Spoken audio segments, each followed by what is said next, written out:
The Honorable Vice President, distinguished ladies and gentlemen, please rise for the arrival of His Excellency the President of the Republic of Sierra Leone, retired Brigadier Dr. Julius Maada. His Excellency the President of the Republic of Sierra Leone, retired Brigadier Dr. Julius Maada. Please be seated. Your Excellency the President, the Honorable Vice President, the Honorable Speaker of Parliament, my Lord the Chief Justice and other Justices of the Superior Court of Judicature, Ministers and Deputy Ministers, Members of Parliament, members of the Diplomatic and Consular Corps, development partners, representatives of political parties, members of the 80-member Constitutional Review Committee present here, school children, distinguished ladies and gentlemen, good afternoon. Today we stand upon the precipice of the most major constitutional reform on the 1991 Constitution of Sierra Leone. Therefore, this afternoon we are here to witness the launch of the white paper on the constitutional review process as His Excellency the President once again delivers on another manifesto promise on constitutional reform. Your Excellency, with your leave, I would like for us to remember with a minute of silence the late Honorable Justice Edmund K. Cowan, who was the chairman of the Constitutional Review Committee. May we rise for a minute of silence, please.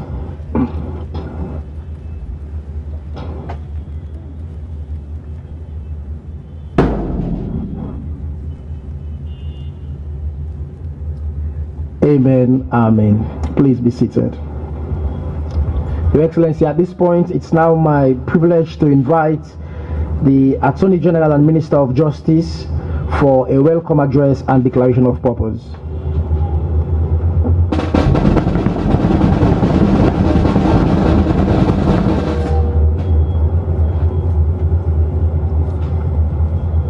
Your Excellency, the President of this Republic, retired Brigadier Dr. Julius Maada, Honorable Vice President, Mr. Speaker of Parliament, the Honorable Chief Justice, members of the Diplomatic Corps, distinguished ladies and gentlemen, I salute you this afternoon. Your Excellency, the President of the Republic of Sierra Leone, Brigadier Retired Dr. Julius Maada.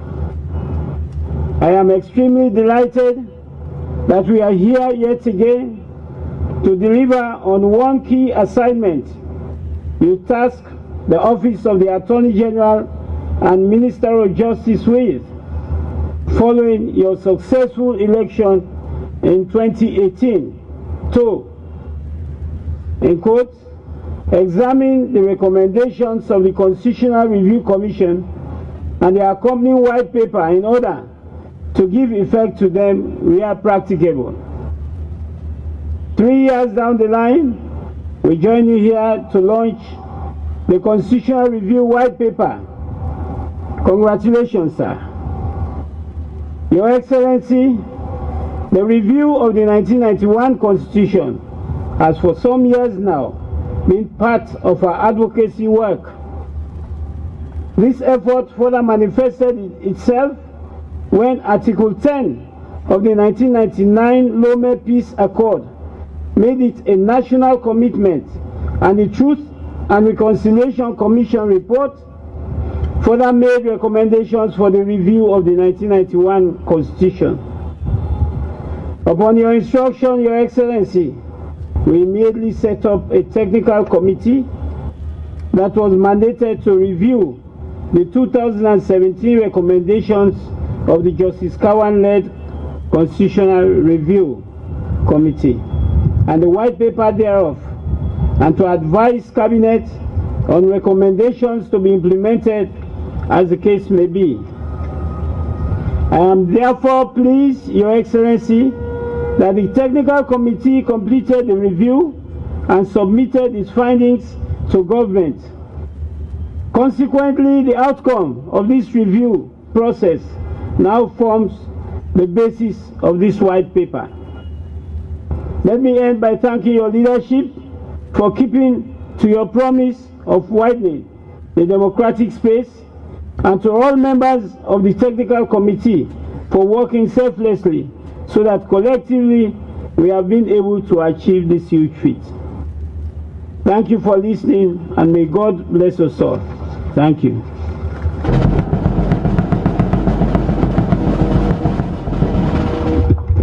Thank you very much, the learned Attorney General and Minister of Justice.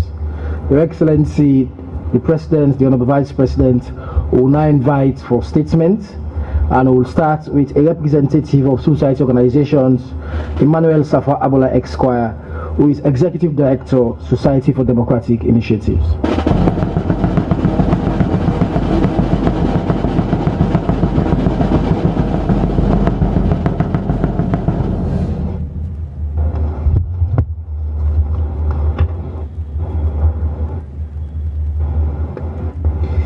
His Excellency the President, the Honorable Vice President, Right Honorable Speaker of Parliament, my Lord the Chief Justice, Honorable Members of Parliament, Ministers present, members of the Diplomatic Corps, colleagues, civil society, members of the media, distinguished ladies and gentlemen, I greet you all in the name of civil society unionism.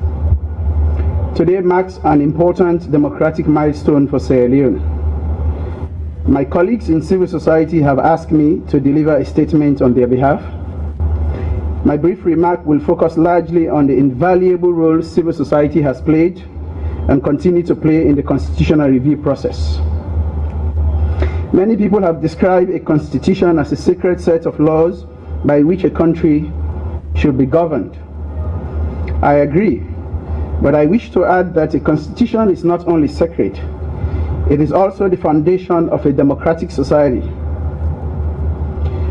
As we all know, no matter how beautiful a building is, if the foundation is weak, it is a matter of time that it will collapse. That is why, throughout this process, civil society actors have reminded the government and people of Sierra Leone about the need to eschew partisanship and personal interest and focus on what is good for the country. We make laws not to promote or protect the interests of few people, but the larger, wider society. Let us keep in mind that when we make laws to protect the interests of a few people, those laws may very well be used against them in the future. That is why civil society have never missed an opportunity to urge successive governments to expedite the review of the 1991 Constitution in order to complete the country's democratic transition, sometimes to the annoyance of many in government. On behalf of civil society organizations in Sierra Leone, I wish to congratulate the government and people of Sierra Leone for having come this far. While the job is not yet complete, it is undoubtedly an important milestone in the review process. Mr. President, it has been 30 years since the 1991 Constitution was enacted. There is now a wide consensus for it to be reviewed to bring that Constitution in line with significant changes that have taken place in both domestic and international level. Mr. President, civil society appreciates your government's acknowledgement of their contribution in the process. Indeed, we have contributed a lot by making submissions to the TRC, that is the Constitutional Review Committee, supporting the consultation process, and keeping citizens informed and engaged, and most importantly, providing the platform for and amplifying the voices of otherwise the voiceless citizens. We do so because genuine transformation begins with good constitution that reflects the values, hopes, and views of the people. It is the broader rule of law framework for a compatible subordinate legislation that will emerge. The white paper is an important step forward in this process. But like I said earlier, we are a long way from ending this process.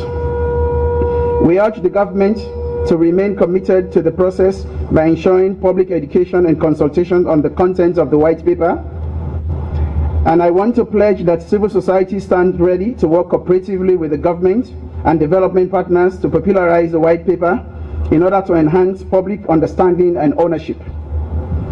We sincerely hope that the state will act in an expeditious manner to ensure this process is concluded. We further envisage that the next step in this process should avoid a rigid approach and embrace flexibility in order to take on board views that could keep and enrich the final document. There is a need for public education and consultation going forward, especially in respect of additional provisions or clauses that were not part of the original Justice Cowan recommendation. Mr. President, civil society wants a progressive constitution for our country, which we believe your government is on the right track to provide. That is why we'll continue to participate in this process to ensure that the outcome of the process reflects the real spirit of constitutionalism, entrenched separation of powers, prioritizing the rule of law above the rule by individuals, reinforcing supremacy of the Constitution and the sovereign power of the people. It should also provide for an inclusive political processes and outcomes.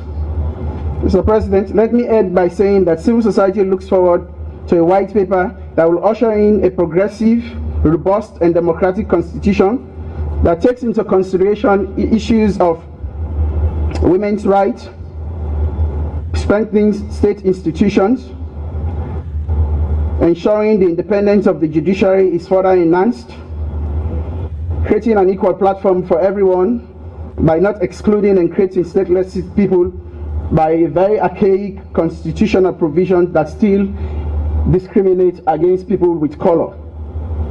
There are many more things that we may need in this constitution, but on this occasion, there is only one word that I want to use, Mr. President: progressive national constitution. On behalf of civil society, I want to thank everyone and thank Leoneans for coming this far. Thank you very much. Thank you very much, Emmanuel Safa Abdullah Esquire, for that statement. Your Excellency, the Honourable Vice President, will move with statements, and I also now have the pleasure to invite a representative of the donor partners, Dr. Babatunde A. Awunsi, the UN Resident Coordinator, for a statement.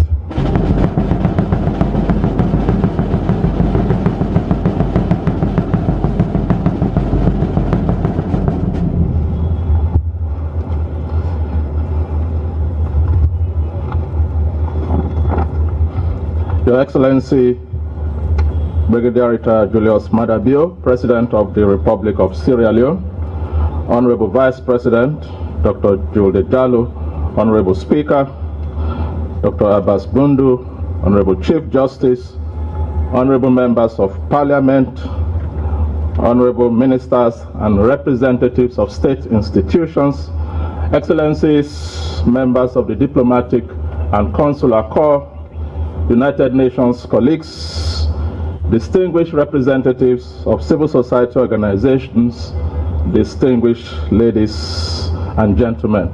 Let me extend thanks for this invitation to make remarks on behalf of international development partners at the launch of the government white paper on the constitutional review process. This occasion is an important event for the future of the country and its democratic consolidation, peace building, and state building processes.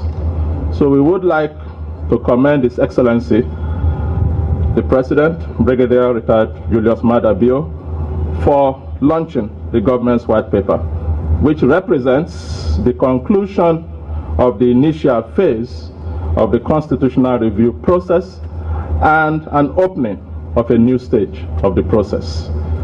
Today's launch is a fulfillment of the pledge made by Sierra Leone during the Universal Periodic Review on Human Rights in May 2021 that the country would finalize the constitutional review process.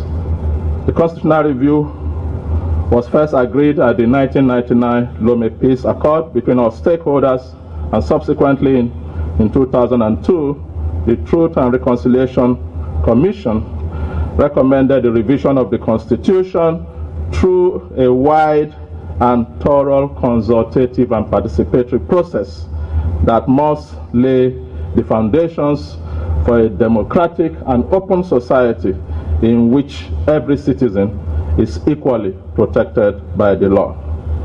In 2007, the Sierra Leone People's Party government initiated the first constitutional review process and created a commission led by Dr. Peter Tucker. The process ended in 2008 with the submission of the final report to late President Ahmad Tajankaba. The constitutional review process restarted in 2013 under the former president, who established an 80-member committee led by late Justice Edmund Cowan to review both the 1991 Constitution and Dr. Peter Tucker's report. The review committee operated from 2013 to 2017 with the technical and financial support of the United Nations Development Programme, the UN Women, the United Kingdom, the European Union, the Ministries of Foreign Affairs of Kenya and Ghana. The support of our development partners was instrumental to ensure a wide consultative process that collected opinions and views of all categories of citizens. During its mandates, the TRC carried out a series of inclusive civic education activities, stakeholders consultations, consultative dialogues, workshops, and expert committees. And just to give an example of how truly consultative it was, we witnessed 10,000 public consultations with various stakeholders nationwide. 80 expert engagements, 198 MDAs were consulted, 150 position papers, 20,000 hours of airtime over the Sierra Leone Broadcasting Corporation and other radio stations for sensitization programs that included live debates, theme songs, jingles, sports messages, and so on. Over 70,000 forms for individuals and institutions were distributed. And as my colleague said earlier, civil society organizations' engagement in the review process was remarkable. All the thematic issues of the 1991 Constitution relating to the executive, legislative, judiciary, issues of information and communication, fundamental principles of state policy and human rights, citizenship, local government, and natural resources were thoroughly debated upon. The report that resulted from this remarkably inclusive effort was delivered by late Justice Cowan to former President Nkrumah on the 24th of January 2017. We know that the government paper was subsequently released in November 2017, which rejected about 100 of the recommendations of that report out of 134. The launch of the white paper today opens a new phase of the review process, as a debate will have to take place in Parliament, a new constitution will have to be drafted, and laws of the country will have to be reviewed accordingly. Some of the provisions might also require a referendum. The drafting of the new constitution will have to take into account the international treaties and conventions signed and ratified by the country. Citizens will have to be educated along the process. So it is our hope that the white paper being launched today reflects the contributions, the aspirations, and the determination of the people of Sierra Leone to improve and sustain the rule of law, lasting peace, and human development. But we must also commend the positive steps already taken by His Excellency the President and his government in advancing several reforms and laws that are part of the recommendations of the constitutional review process, such as the reforms in the media sector, chiefly the repeal of the provisions of the criminal libel law, which had frequently infringed on the right to freedom of speech, the abolition of death penalty, an amendment of the legislation, the land reforms, the ongoing decentralization process, the free quality education program, and the rights of pregnant girls to education, the citizenship reform, the amendment of the Anti-Corruption Commission Act, among others. Other reforms related to the recommendations of the constitutional review process are at an advanced stage of discussion with the participation of relevant stakeholders, such as the Gender Empowerment Bill, the new Political Parties Registration Commission Act, some electoral reforms, including the fixed date for the general elections, among others. The constitutional amendments proposed during the review process are also relevant for the realization of the Sustainable Development Goals. The current SDG Decade of Action prioritizes solutions that catalyze simultaneous progress on multiple SDGs, including social and economic development and poverty reduction, that is SDGs 1 to 4 and 7 to 11, gender equality and women's empowerment, SDG 5, reducing inequality, SDG 10, environmental protection, SDG 6, 12 to 15, and fostering peaceful, just, and inclusive societies, SDG 16. Your Excellency, Mr. President, key in the constitutional review process following your launching of the white paper today is to create transparency around the process and engage constructively with all relevant stakeholders, including political parties, in order to build the necessary momentum and consensus around constitutional reforms. The constitutional review process is a great opportunity for Sierra Leone to strengthen human rights protection and to make real substantive progress on electoral reforms. Building on today's historic event with a broad and meaningful process of consultation would help to foster inclusive political dialogue, trust building, and fruitful political engagement. The drafting of the new constitution will be a major endeavor. Therefore, the UN system here in Sierra Leone, in collaboration with other development partners, stands ready to support with requisite capacities in ensuring that the process is broadly consultative and fruitful while leaving no one behind.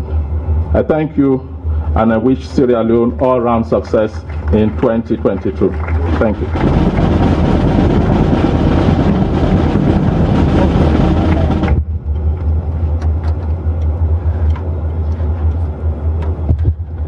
Thank you very much, Dr. Babatunde Aonsi, for that inspiring statement and endorsement for the progress His Excellency has made on the reforms in Sierra Leone. At this point, I also now invite the President of Sierra Leone Bar Association, Michael Edinia Swallow, for a statement.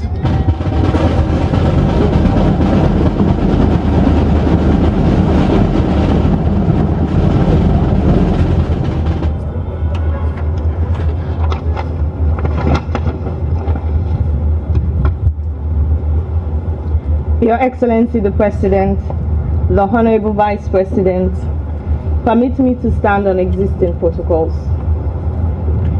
The Sierra Leone Bar Association is delighted to be part of this historic ceremony because as lawyers, we believe that the Constitution must be a sacred document in any democracy. On Friday, 10th December 2021, at the annual dinner and awards night organized by the Sierra Leone Bar Association, we were honored for His Excellency and his wife, the First Lady, to grace our event.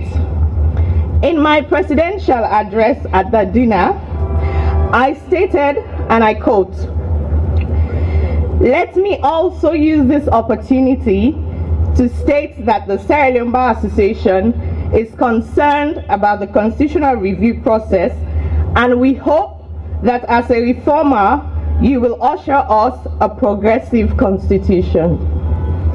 Your Excellency, 34 days after that event, we're here this afternoon for the launch of the white paper on the constitutional review process. Distinguished guests, The constitutional review process can be traced as far back as 1999, Lome Peace Accord, which did not only provide for a review of the Constitution to address the causes of the war, but also to reflect on the aspirations of the people. In 2004, the exigency of the Constitutional Review was supported by the report of the Truth and Reconciliation Commission, as it identified the lack of wide public consultation and participation in the drafting process of the 1991 Constitution as a stigma on our democracy.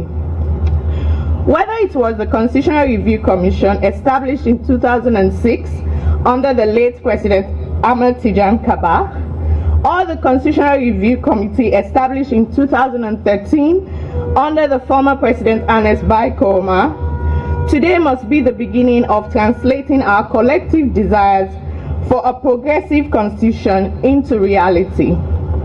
Your Excellency, today we at the Sierra Leone Bar Association argue that the foundation of our democracy must be built on a modern constitution which enhances democratic accountability, promotes socio-economic justice, guarantees human rights, fosters national cohesion, advances gender equality and women empowerment, reduces the over-centralization of powers in the executive, protects the environment and natural resources, and strengthens good governance.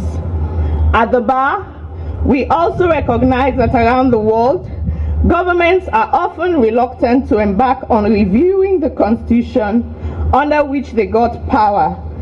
But Your Excellency, in Sierra Leone, we are optimistic that if you can muster the courage and bravery to repeal the 55-year-old seditious libel law, abolish the death penalty, and introduce the gender empowerment bill, to name a few, and all the positive reforms that you have embarked on, as noted earlier by the UN rep,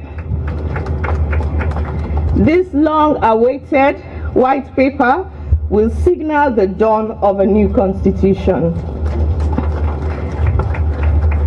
Distinguished guests, this constitutional review process aligns with one of our core functions as a bar association, to promote and support constitutional and legal reforms.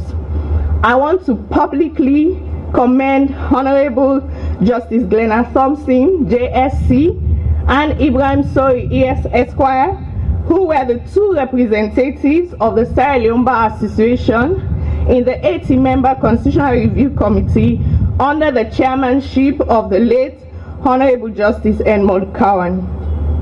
As a Bar Association, we are satisfied that the Constitutional Review Committee promoted the 4 core principles in the design and implementation of the Constitutional Review. First, the principle of inclusiveness, that Sierra Leoneans, whether as individuals, communities, or interests, had an opportunity to participate in the Constitutional Review and express their views. Second, the principle of public participation, that Constitutional Review Committee went to the people through education and consultation so that the review process was nationally owned. Third, the principle of transparency, that the Constitutional Review was open so that the people knew what was happening and were informed at each stage of the process. Fourth, the principle of national ownership, that the people owned the Constitutional Review process, and invariably, they now want to own their constitution. Your Excellency, as you launch this white paper today, no doubt the contents will generate a national conversation or debate among and between citizens. I encourage all of us as citizens to elevate the national conversation and debate above party politics, ethnic and regional sentiments, and personal prejudice. As citizens, this white paper gives us an opportunity to have a common purpose, which is to have a new constitution which is of the people, by the people, and for the people. Let me also assure you, sir, that the Sierra Leone Bar Association stands ready, willing, and able to continue in supporting this process of constitutional reform, because it's not only good for our democracy, but also it is good for promoting the rule of law.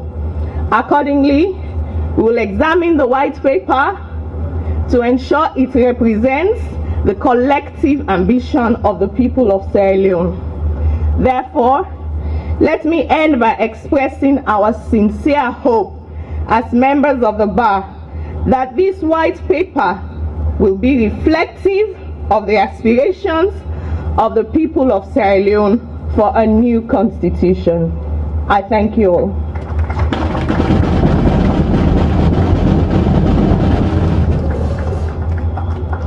Thank you very much, the President of the Sierra Leone Bar Association, Your Excellency, the Honorable Vice President.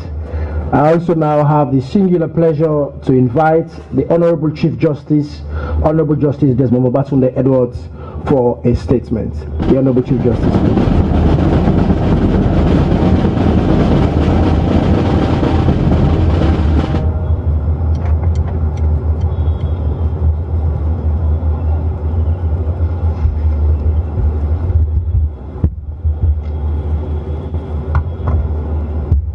Mr. Chairman,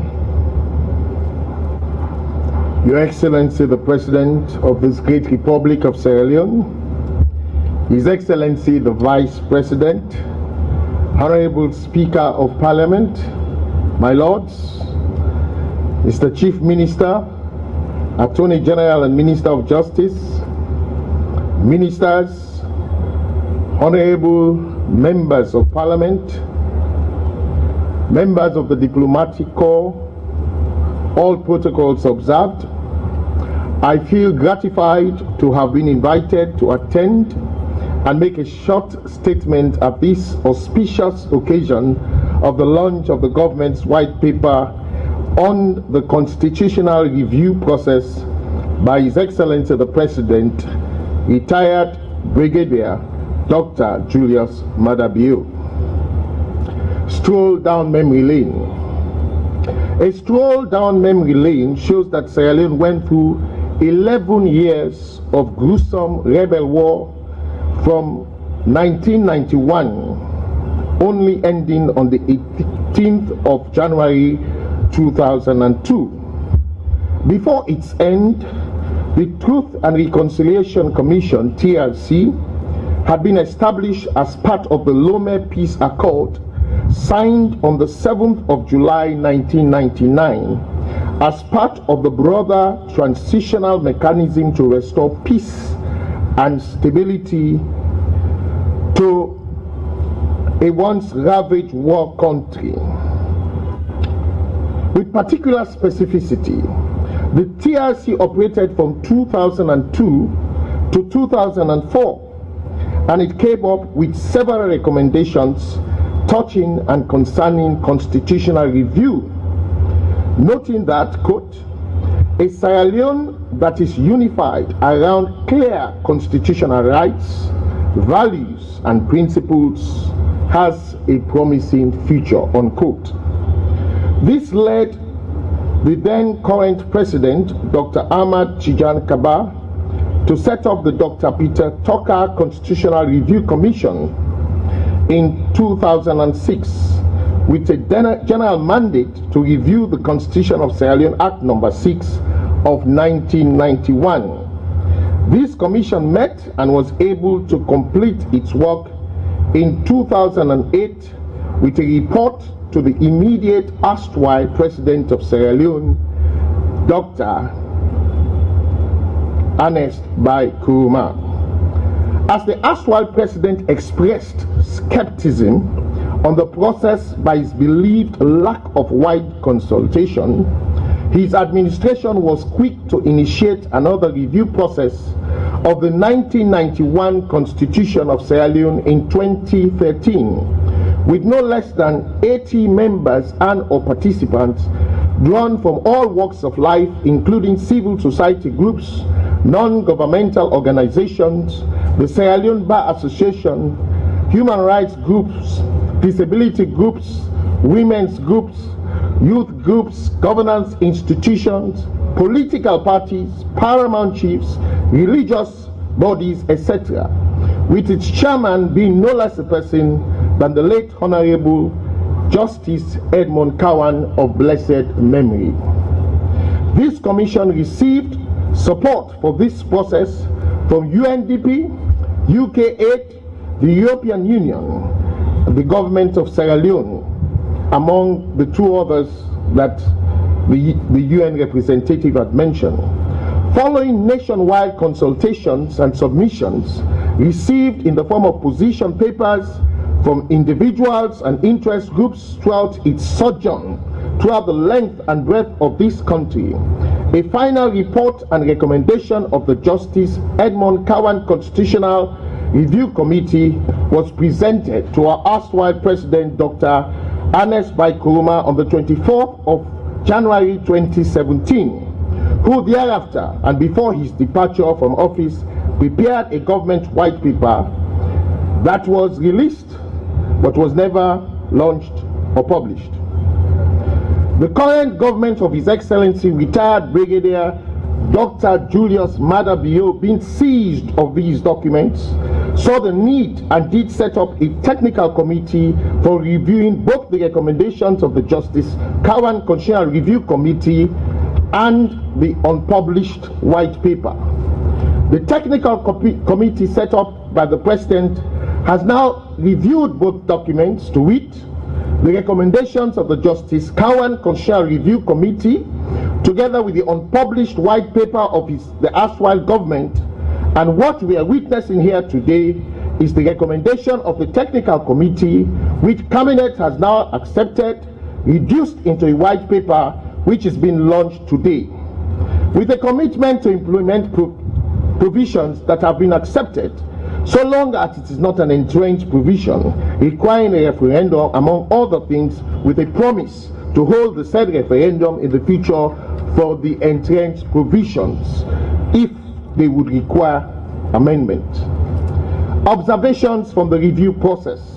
By way of observation on the constitutional review process, it behoves me to note that the constitutional review process since its inception by the setting up of the Dr. Peter Tucker Constitutional Review Commission has undergone a checkered history spanning 2 decades. Of particular importance, one notes that it has involved 3 governments, terminating with the current government. It had the support of European Union, UK8 and UNDP as vital partners.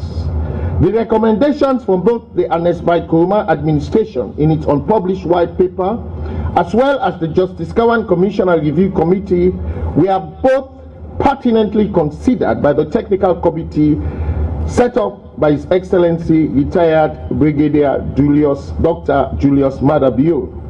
There was need for a technical committee, which was an acknowledgement of noting the wishes of the people and the recommendations, but examining them further as to discern whether those wishes, being lawyers and legal practitioners or technocrats, could be plausibly applied without negative consequences.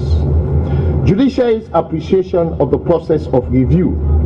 The judiciary welcomes the process, not just because there are provisions which will benefit the judiciary and make it more effective, but also for the aforementioned reasons stated. Most welcoming, though, is the fact that the process constitutes legal reform of the highest order. Ours is a rapidly changing civilization, and the courts cannot hope to decide today's controversies adequately with the outmoded rules of bygone centuries. Sir David Hughes Parry, Criminal Law Review, page 1, Reflections on the Law Reform. Similarly to in Diocese Jurisprudence, quote, Justice in Adopting to Change, 5th edition, page 305, observed, the laws of the medis and patients we are said to be immutable, but unless a system is capable of adapting itself to changing conditions, it can only go the way of the laws of the Medes and Persians, unquote. Adaptability, thus, he concluded, is a sine qua non to the existence of a legal system.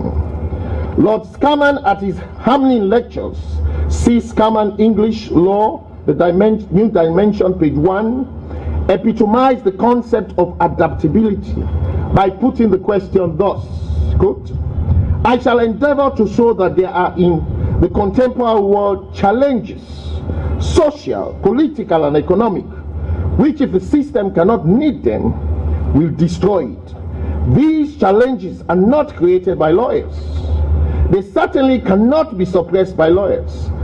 They have to be met either by discarding them or by adjusting the legal system, which is to be.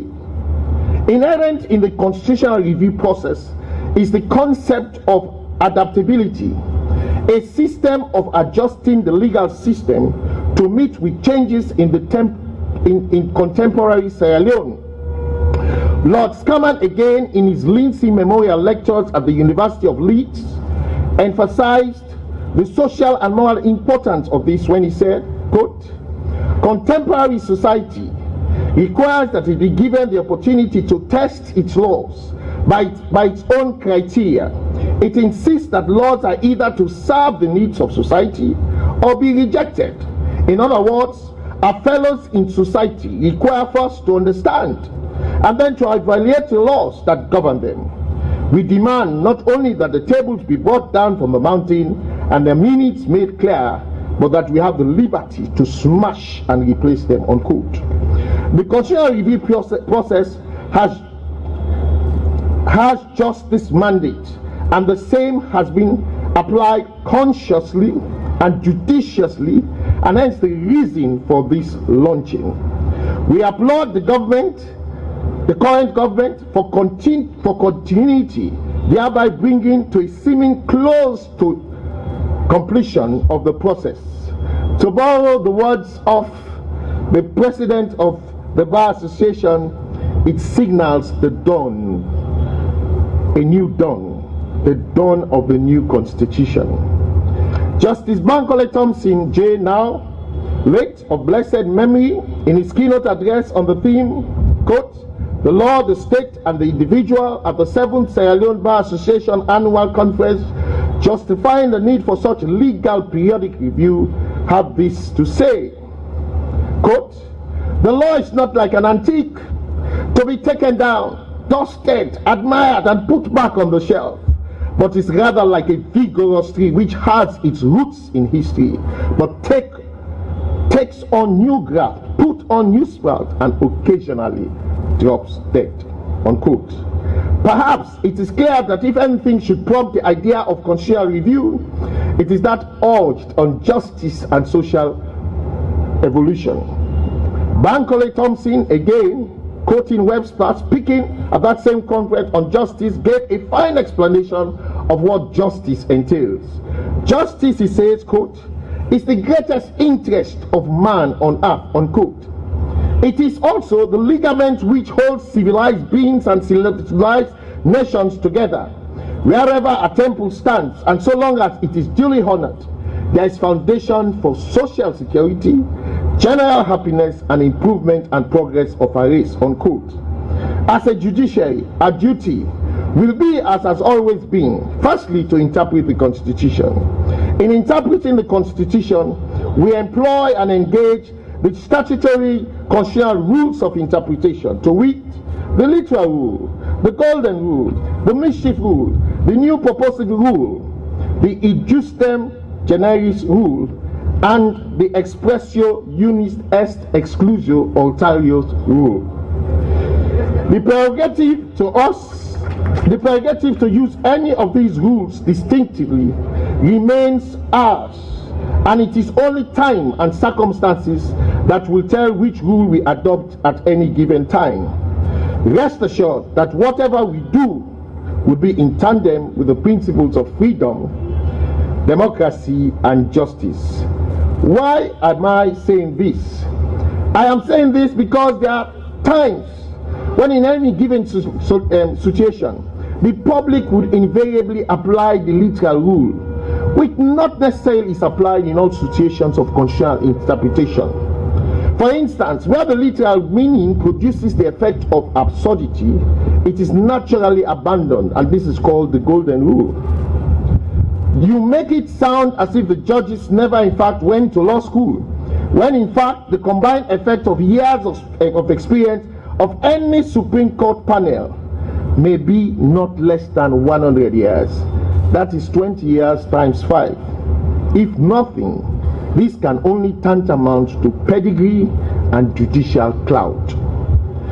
While a main vision has been to make justice accessible, fair, and expeditious for all Sierra Leoneans, no doubt a mission which tells of what we do remains to be to uphold the Constitution of Sierra Leone and the rule of law, adjudicate on all matters criminal and civil in order to promote national peace, security, and development.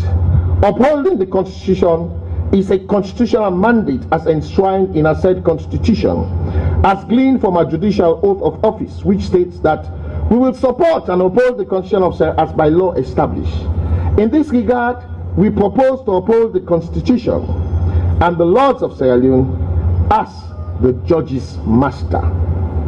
Substantively, we may choose to follow jus cogens when it comes to human rights universally acclaimed, and to apply positive judicial activism, among others, and this stems from the independence guaranteed by the Constitution.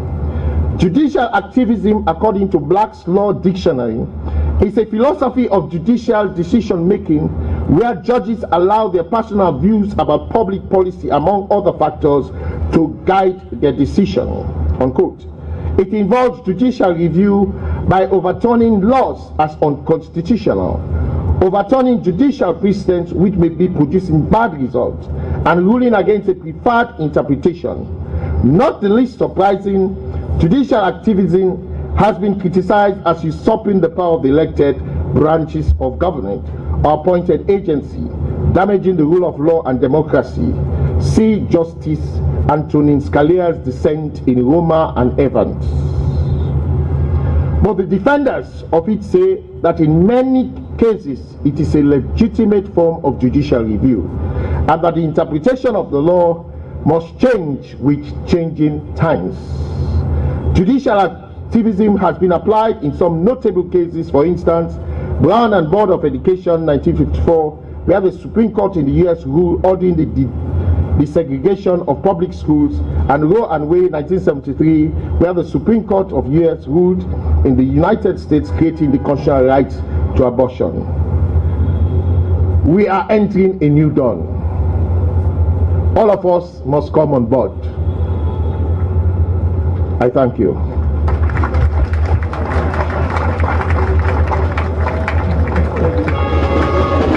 Thank you very much, my Lord the Chief Justice, for such a very thoughtful and educative presentation. I am sure the Attorney General may need your presentation for the library. So at least we remember you in years to come. Thank you, my Lord the Chief Justice. I now also invite, with singular pleasure, the Honorable Speaker of Parliament, Right Honorable Dr. Abbas Choyno-Bondu, for a statement. Another academic comment.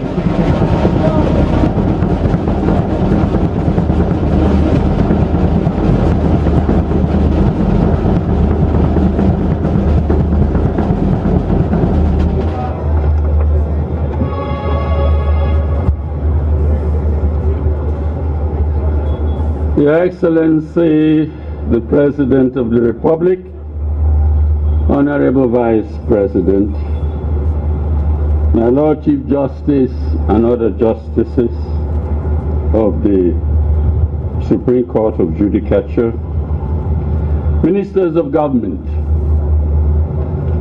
Honorable Members of Parliament, Excellencies, members of the Diplomatic and Consular Corps, distinguished ladies and gentlemen, good afternoon.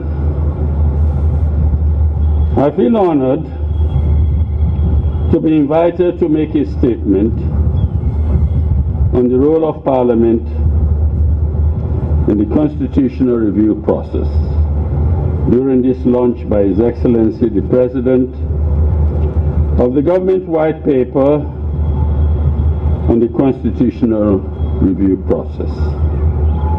And I would like to do so solely from the perspective of Parliament by making 6 cardinal points. First, that Sierra Leone is a constitutional democracy and has been, for the most part, since she recovered her independence and sovereignty from Britain in April 1961. The promotion and maintenance of peace, security, order, and good government in Sierra Leone is a primordial duty of every organ of state, including Parliament, the organ in which solely the power to make laws for the Republic is expressly and emphatically vested. Second, that in the discharge of this primordial duty, Parliament must take cognizance that not all laws it makes are of equal value and quality. Some laws are, by definition, in a higher category than others. This differentiation of the laws passed by Parliament is clearly enshrined in paragraph 15 of section 171 of the Constitution of Sierra Leone, 1991, Act number 6 of 1991. That section reads, and I quote,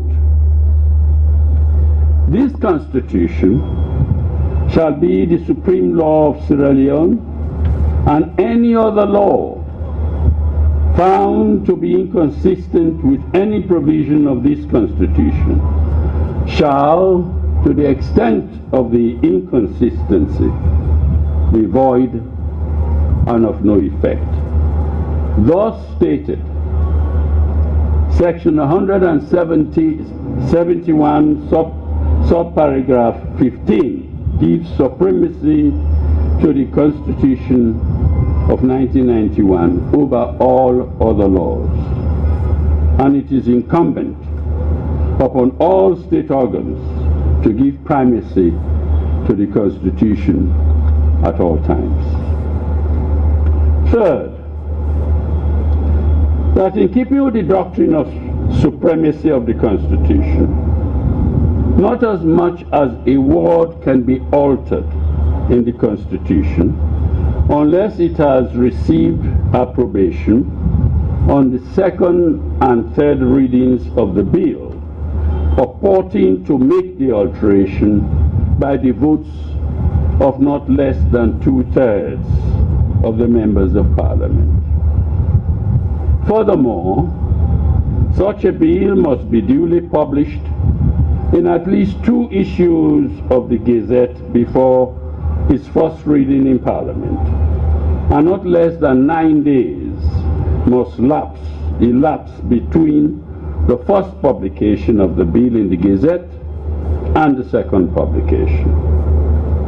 This procedural requirement is succinctly and mandatorily stated in Section 108 of the Constitution, and it applies to the alteration of all the provisions of the Constitution.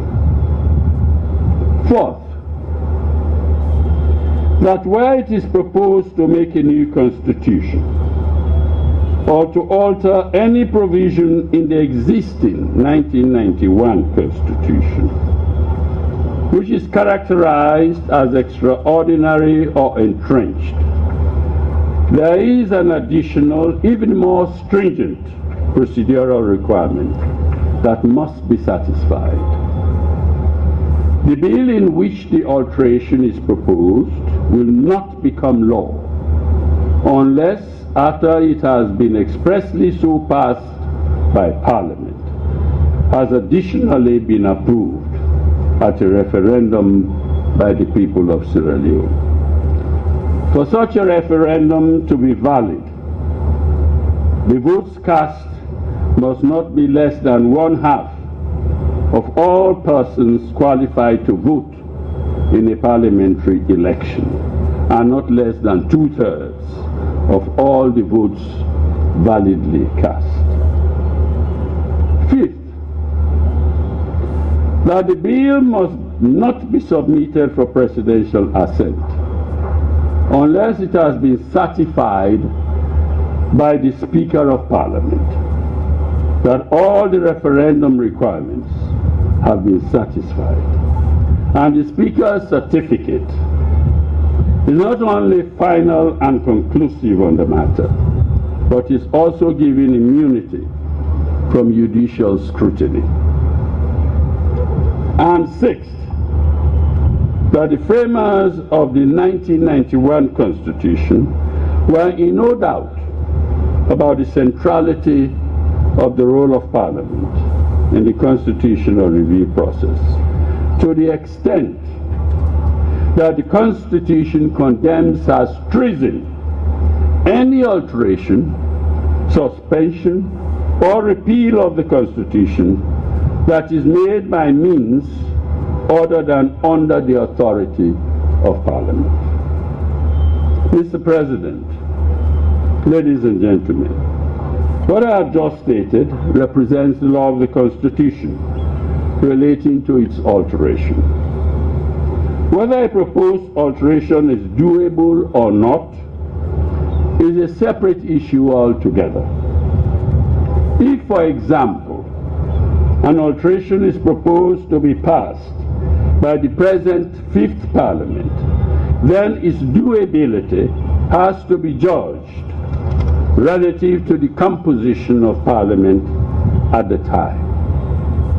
Let me now dwell on this briefly. The Fifth Parliament of the Second Republic started its life after the parliamentary election in March 2018, with a total composition of 146 members, comprising 68 members representing the APC party, 49 members of the SLPP, 8 members of the C4C, 4 members of the NGC, 3 independents, and 14 honorable paramount chiefs. Today,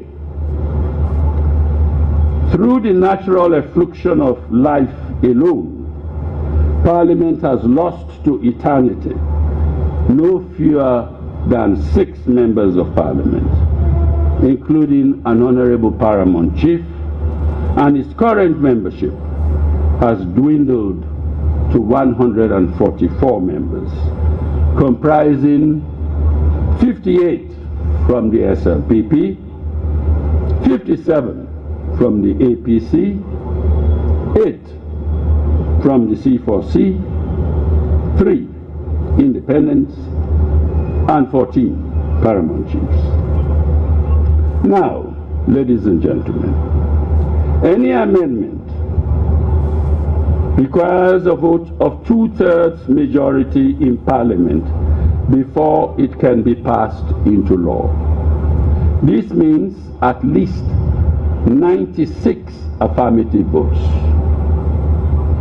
With the composition I have just indicated, except for bills for the alteration of mundane, ordinary provisions of the Constitution, in which all the major political parties represented in Parliament have a shared interest, all other bills face a tall order in the present hung Fifth Parliament, and it is well nigh impossible to predict the outcome with any degree of certainty. For example, if there is a government bill to amend the Constitution, even if it is able to attract all 58 votes of the SLPP, all 14 votes of the paramount chiefs, all 8 votes of the C4C, all 4 votes of the NGC, and all 3 of the independent members, it will still require 9 votes from the APC to achieve the necessary 2/3 majority. In these circumstances, I can only express my utmost best wishes to any person desirous of passing a constitutional amendment in this 5th Parliament of the Second Republic, particularly in these most exacting times. So, Mr. President, ladies and gentlemen, allow me to further adumbrate one other salient observation. The framers of the 1991 Constitution were, in my opinion, quite deliberate and calculated when they made extraordinarily stringent conditions for the alteration of the provisions of the Constitution, even to the extent of declaring it an act of treason if any alteration or repeal of the Constitution didn't first obtain the authorization of Parliament. I think they must have been inspired by their own unique experience and knowledge of history to make that kind of prescription. They deemed it to be inimical to the interest of the people of Sierra Leone to make it easy for anyone to tinker with the sanctity and sacred nature of our Constitution. Strong reasons must be given for any alteration of the Constitution, and they must not only be reasonable, sound, and powerful, but overwhelmingly so, if not absolutely necessary. In other words, it was their way, that is, the framers of our Constitution, of admonishing future generations to make haste slowly in any attempt to introduce alterations to that sacred document. In this regard, ladies and gentlemen, it is instructive to recall the history of previous attempts that have been made to amend the 1991 Constitution since its promulgation in October 1991. The first attempt was in 1993 by a commission set up by the NPRC under the chairmanship of the late Hamad Tijan Kaba. And the second was in 2008 by a committee led by Dr. Peter Tucker.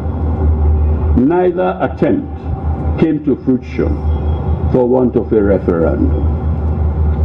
The third attempt was in 2013 by the late Justice Edmund Cowan Commission established by former President Ernest Bai Koroma.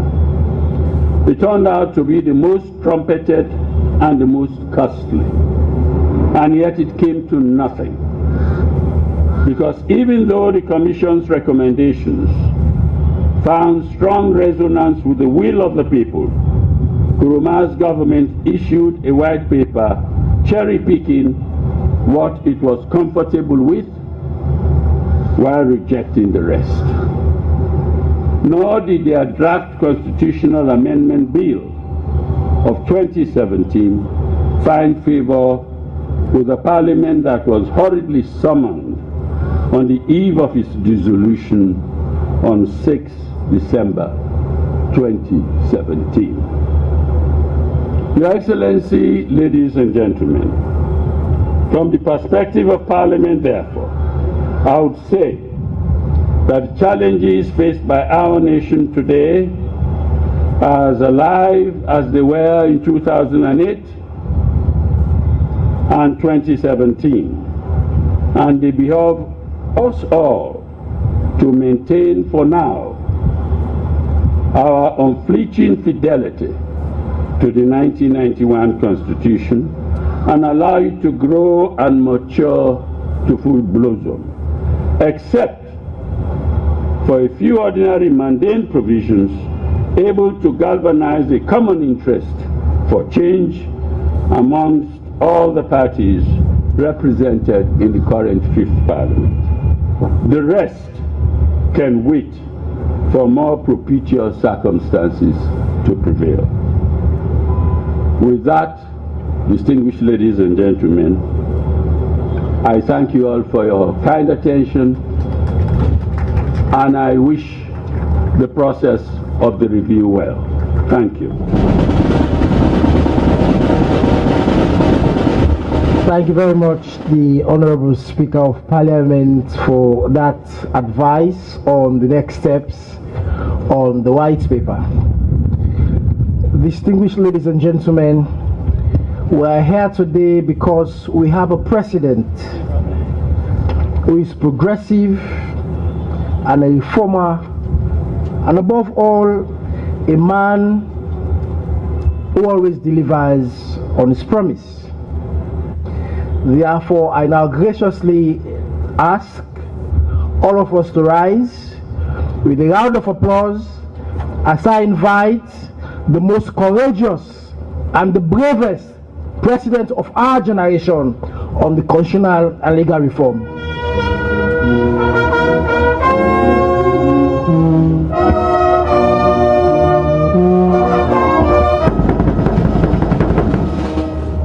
Let's sit down, please.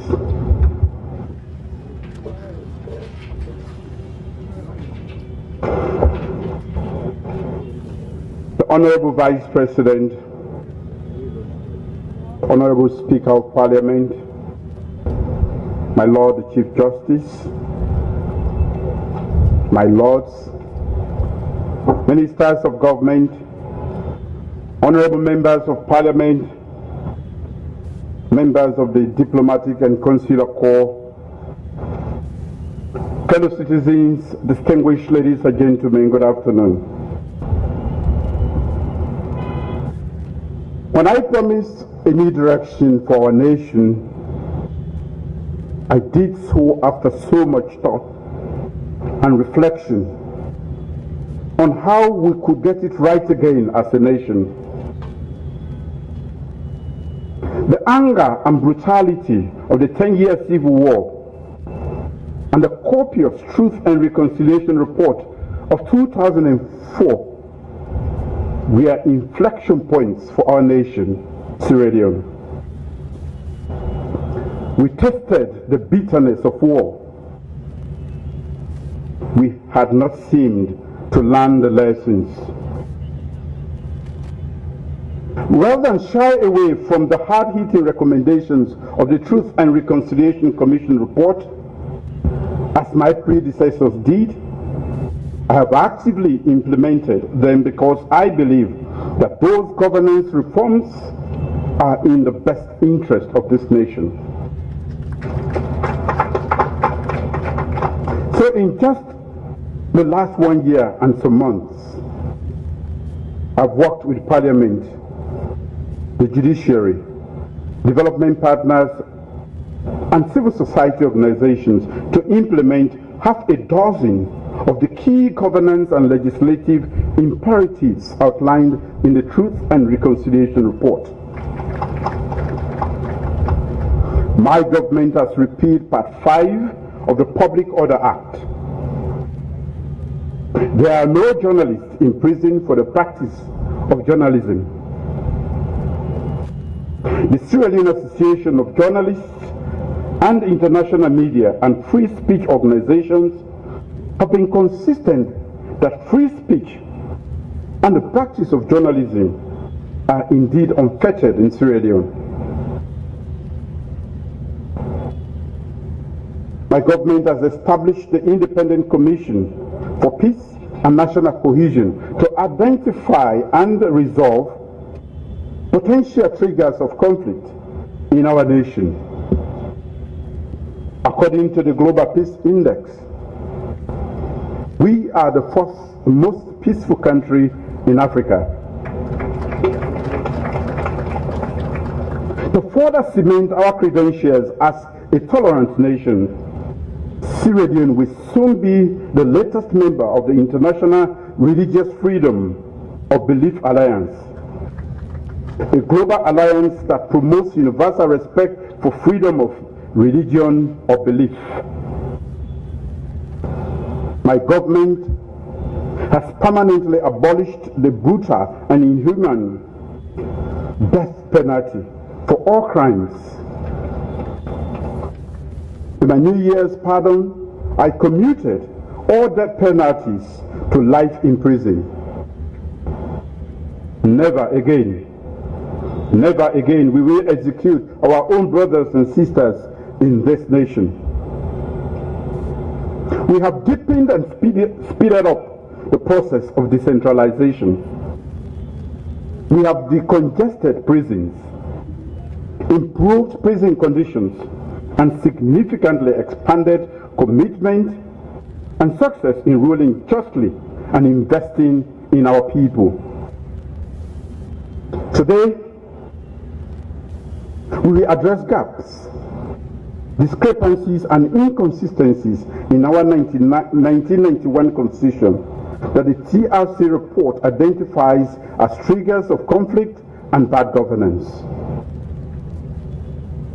Especially in the decade preceding 2018, we witnessed unconstitutional intrusions on matters of the rule of law and on the protection and the promotion of rights and liberties guaranteed in our Constitution. Executive privilege and powers were loosely defined and used. Inclusion and equality were not guaranteed in law, not to mention in practice. There are significant gaps in access to the essential elements of a thriving democracy: access to fundamental rights, protection, justice, resources, and opportunities. Matters of citizenship were not clearly defined and were basis for exclusion and discrimination. In the New Direction Manifesto, we bemoaned the countless breaches, infractions, and abuses by President Nkrumah and his All People's Party, Congress Party, including the sacking of an elected vice president of our nation. We promised to remedy the weaknesses, shortcomings, and other lacunae that manifested themselves in the course of application of the terms of the Constitution by way of specific amendments of its relevant parts in order to give efficacy to the promotion and protection of good governance and respect for the rule of law at all times. I have always signaled that only bold and audacious decisions can transform our nation. I have always argued that what are critical for consolidating and enriching our democracy are recognizing and embracing the inevitability of progressive change. We promised, we worked diligently. Today, we have delivered. Where the former APC government shilly-shallied, we acted decisively because a review and amendment of the 1991 Constitution, though long overdue, is urgently needed and is in the best interest of the people of this country. So today, we go full circle from setting up of the Constitutional Review Committee, TRC, by my predecessor, Dr. Ahmed Tijan Kaba. With great reverence, we remember the outstanding leadership of late Justice Edmund Cowan and the 80 other citizens who worked in the CRC reconstituted by President Ernest Bai Koroma. I also thank the technical committee that examined the recommendations of the Constitutional Review Commission and the accompanying white paper with a view to giving effect to them as much as practicable. Your work is done today, but you give Sierra Leoneans a bigger task. to understand, speak to one another with honesty about why these reforms matter, and work together to make this nation even better. As I've always said, the ties that bind us together as a nation have always and will always be stronger than the fear-mongering and selfish interests of bad politicians that blind us. The bad faith attempt in 2017 to push through a restricted number of recommendations was not in compliance with constitutional procedure and also violated ECOWAS protocol. Our approach is different. We will take practical steps to implement the non-entrenched ones immediately. The entrenched provisions will be addressed within an exclusive and uncluttered timeline, and in all likelihood, after extensive consultations, engagements, public education on those provisions. No entrenched provision will be rushed through a referendum ahead of the forthcoming general and presidential elections. The full white paper, as accepted, is rational and more extensive than the 2017 white paper. For instance, it includes human dignity and equality among fundamental principles of state policy, new sections for greater inclusivity, agrees with change in the nomenclature of group of persons in line with international best practices, and places the burden on the states to prohibit discrimination while promoting national integration and unity. It affirms the state's commitment to provide free, quality, and compulsory education at primary and secondary school levels, and includes civic education and entrepreneurship among the state's educational objectives. Government will promote national culture, and especially national fashion, and citizens will have a duty to respect the national currency and national pledge. In other instances, sections of the Constitution will be renamed. For instance, the recommendation to rename Chapter 3 of the 1991 Constitution to read the recognition,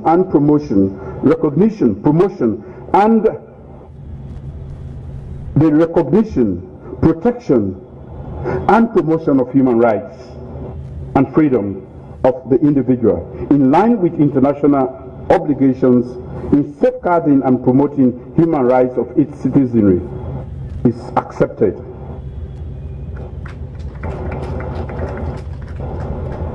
There are recommendations for reduced detention periods prior to being brought to court.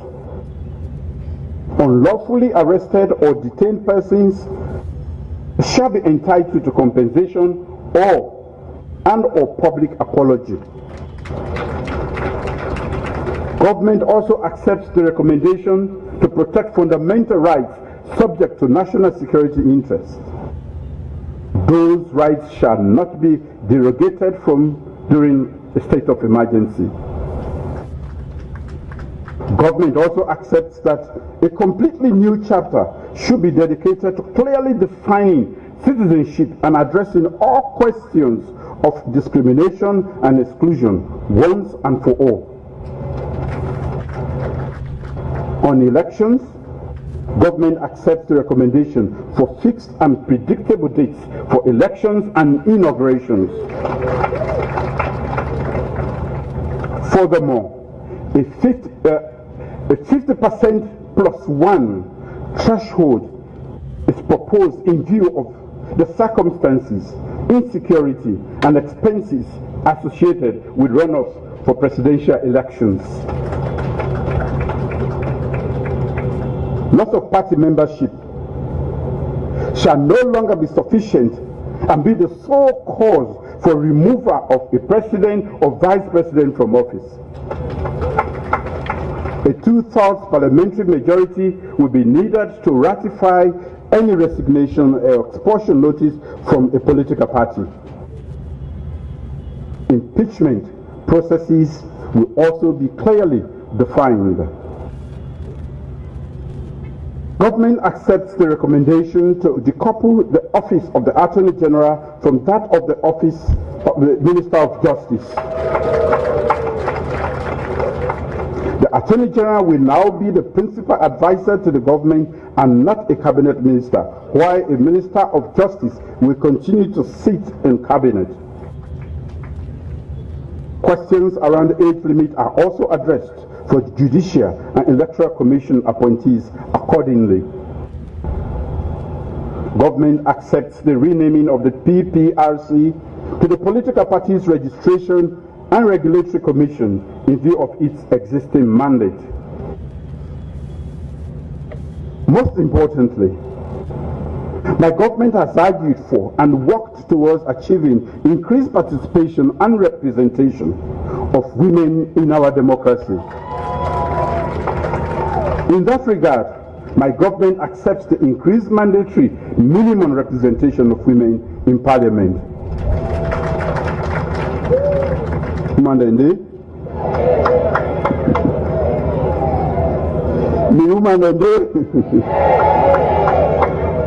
Furthermore, my government accepts that members of Parliament shall be elected in accordance with a system of proportional representation.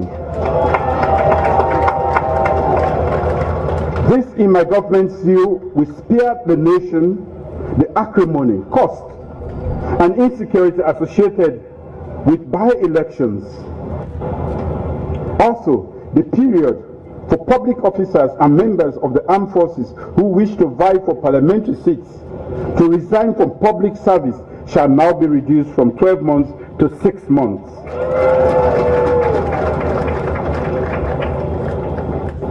Civil servant won't come. Government also accepts recommendations that a speaker shall be persons who are either members of Parliament or are qualified to be elected as such and qualified to be appointed as judges of the Supreme Court of Judicature. My government also accepts that parliamentary committees will now additionally have powers to investigate and inquire into the activities or administration of agencies of government. There are changes also in the judiciary.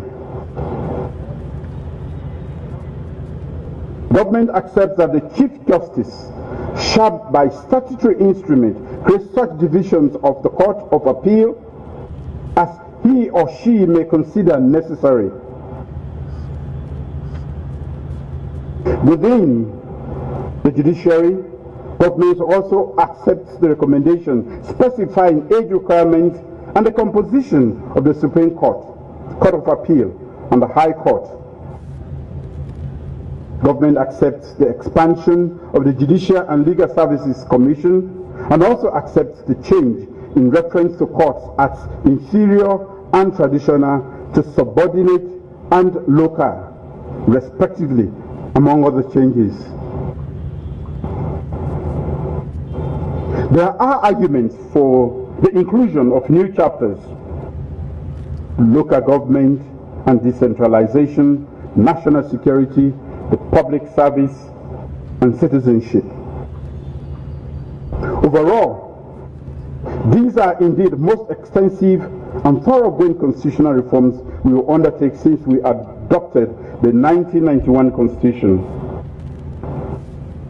We will now undertake public education for all recommendations so there is clear understanding and buy-in by all citizens.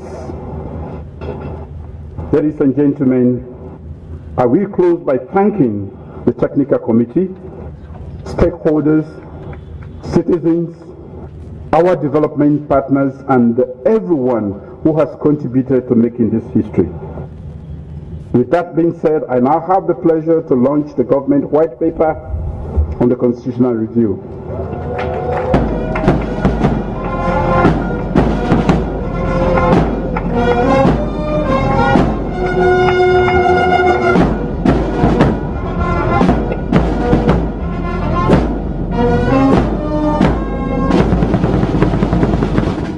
Thank you very much, Your Excellency, for that brave and courageous delivery. As I said, you are going to be the president of our generation on legal reforms. Thank you very much. And a round of applause again for His Excellency the President. Please be seated.